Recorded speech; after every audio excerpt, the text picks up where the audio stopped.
Welcome to বিজ্ঞান দিশারি YouTube channel. আমি সুপ্রভাত স্যার চলে এসেছি একটি নতুন ভিডিও নিয়ে।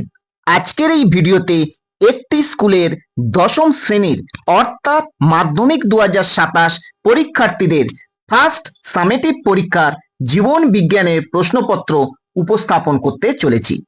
এই প্রশ্নপত্র থেকে সমস্ত 1 নাম্বার প্রশ্নের উত্তর করে দিয়েছি।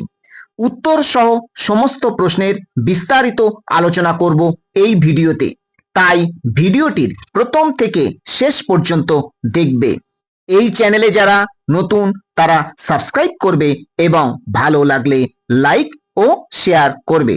চলো এখন সরাসরি প্রশ্নপত্রে যাওয়া যাক। দেখো এখানে লেখা রয়েছে ফার্স্ট সামেটিভ ইভ্যালুয়েশন, অর্থাৎ এটি একটি স্কুলের ফার্স্ট সামেটিভ পরীক্ষার জীবন বিজ্ঞানের প্রশ্নপত্র। Class 10, subject life science, full marks 40, time 1 ঘন্টা 30 মিনিট। প্রথমেই দেখো বিভাগ ক, সমস্ত প্রশ্নের উত্তর করা আবশ্যিক। দেখো প্রতিটি প্রশ্নের সঠিক উত্তর নির্বাচন করো, তার ক্রমিক সংখ্যা সহ লেখো। এখানে 1 নম্বরের 8টি প্রশ্ন আছে, অর্থাৎ এটা এমসিকিউ টাইপের প্রশ্ন। প্রথম প্রশ্ন দেখো, উদ্দীপকের তীব্রতা দ্বারা নিয়ন্ত্রিত চলনকে বলা হয়। এখানে 4টে অপশন আছে, উত্তর হবে ন্যাস্টিক চলন। তারপর 1.2 দেখো, নাইট্রোজেন যুক্ত জৈব ক্ষার প্রকৃতির হরমোন হলো, উত্তর হবে সাইটোকাইনিন। এখানে একটু খেয়াল রাখতে হবে, দেখো এখানে কিন্তু জৈব ক্ষার বলেছে, যদি এটা ক্ষারের পরিবর্তে অম্ল বলতো তখন কিন্তু এর উত্তর অক্সিন হতো। এটা আমাদের খেয়াল রাখতে হবে, যেহেতু ক্ষার বলেছে তাই উত্তর হবে সাইটোকাইনিন। তারপর 1.3 দেখো, নিচে যে হরমোনটি লোকাল হরমোন নয়, খেয়াল রাখতে হবে লোকাল হরমোন নয় বলেছে, তাহলে সেটা উত্তর হবে কি TSH, অর্থাৎ থাইরয়েড স্টিমুলেটিং হরমোন। 1.4 দেখো, কোনটি সোয়ান কোষের সঙ্গে সম্পর্কযুক্ত, উত্তর হবে অ্যাকশন, অর্থাৎ অ্যাকশনে সোয়ান কোষ থাকে। নেক্সট 1.5, মাছকে জলে ভাসতে সাহায্য করে, উত্তর হবে পটকা। 1.6, ক্রোমোজোমের প্রান্তদ্বয়ের নাম হলো, উত্তর হবে টেলোমিয়ার, অর্থাৎ ক্রোমোজোমের 2 প্রান্তকে বলা হয় টেলোমিয়ার। 1.7, মেটাফেজ ঘটে না যে কোষ বিভাজনে, উত্তর হবে অ্যামাইটোসিস। অ্যামাইটোসিস কোষ বিভাজনে মেটাফেজ দশা নেই। 1.8, ক্যারিওকাইনেসিসের সর্বাপেক্ষা দীর্ঘস্থায়ী দশা হলো, উত্তর হবে প্রোফেজ। এরপর চলে আসি দেখো বিভাগ ক, 2 এর দাগে নিচের 11টি প্রশ্ন থেকে 9টি প্রশ্নের উত্তর নির্দেশ অনুসারে লেখো। প্রথমে দেখো নিচের বাক্যগুলি শূন্যস্থানগুলিতে উপযুক্ত শব্দ বসাও। প্রথমেই শূন্যস্থান আছে, দেখো 2.1 কি আছে, ড্যাশ হরমোন উদ্ভিদের ফুল ফোটাতে সাহায্য করে, এই ড্যাশের জায়গা কি হবে ফ্লোরিজেন।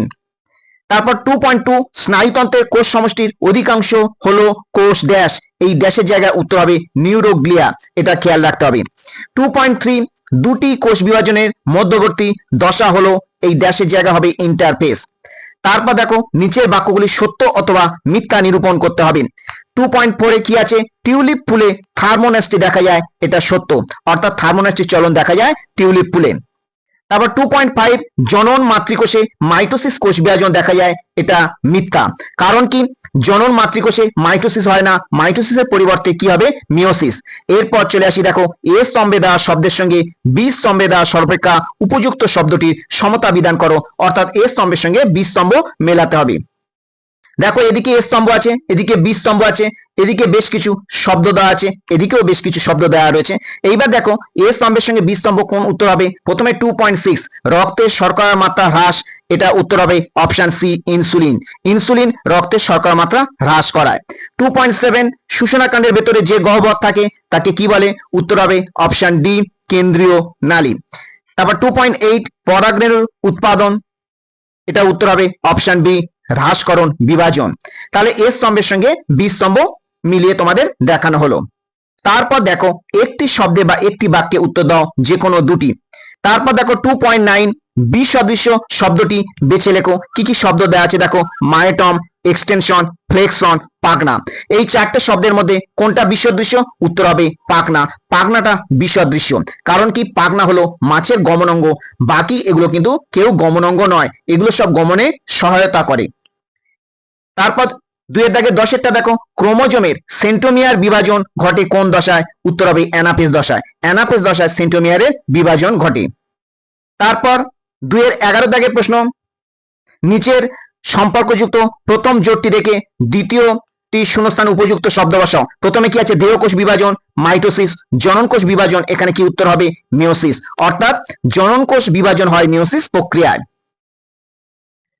তাহলে এখানে তোমাদের যে সমস্ত 1 নম্বরের প্রশ্ন ছিল তার সমস্ত উত্তর করে দিয়েছি। এবার আমরা চলে আসব বিভাগ গ। এখানে সমস্ত ডেসক্রিপটিভ টাইপের প্রশ্ন, কি কি প্রশ্ন পড়েছে জাস্ট সেটা দেখে নাও। এটা দেখো বিভাগ গ, নিচের 6টি প্রশ্ন থেকে যে কোনো 4টে প্রশ্নের উত্তর দিতে হবে। প্রথম প্রশ্ন কি দেখো, ট্রপিক চলন ও ন্যাস্টিক চলনের মধ্যে পার্থক্য লেখো। তারপর কৃষিক্ষেত্রে কৃত্রিম অক্সিজেনের দুটি ব্যবহার লেখো। তারপর 3 দাগে দেখো, মানবদেহের জননগ্রন্থি থেকে হরমোন ক্ষরণে জিটিএইচ এর ভূমিকা লেখো। তারপর প্রান্ত সন্নিকর্ষ বা সাইন্যাপস কি, হেটারোক্রোমাটিনের দুটি বৈশিষ্ট্য লেখো, মিওসিস কিভাবে প্রজাতি ক্রমসংখ্যা ধ্রুবক রাখে। এই সমস্ত প্রশ্ন কটা কিন্তু খুবই ইম্পর্টেন্ট প্রশ্ন, এগুলো পরবর্তী পরীক্ষার জন্য তোমরা খুব ভালো করে যাবে।